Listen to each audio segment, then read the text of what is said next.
Today is learning how to do a texture drawing with stippling and cross hatching.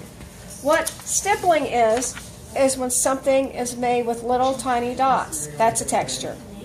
Another texture is cross hatching. That's done with cross lines.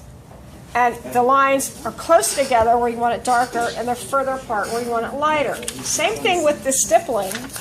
You want the dots closer together where you want something darker, and further apart where you want it lighter. Here's an example of the same two effects with an animal portrait as opposed to a human portrait. The cat is done with cross hatching. There are lines going across this way and that way.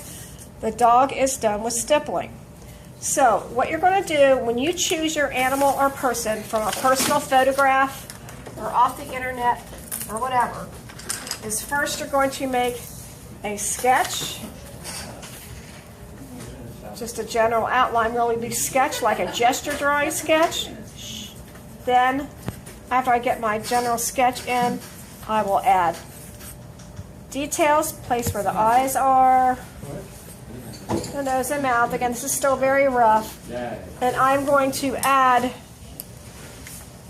more detail with the marker. I'm going to choose a thin line ink marker, or you can use an ink pen.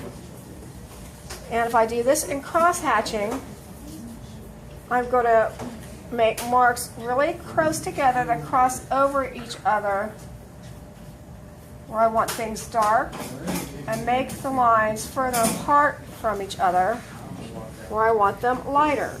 If I want to do it in stippling as opposed to cross hatching, or you can do both in one picture, you're going to make little dots closer together where you want it darker, and further apart where you want it lighter. And I'll tell you, stippling takes longer than cross hatching. So if you're impatient, you might want to do cross hatching.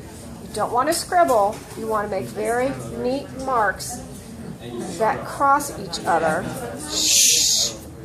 back and forth to get your value range. So closer together where you want them darker, further apart to make them lighter. That's hatching, that's stippling. Thank you.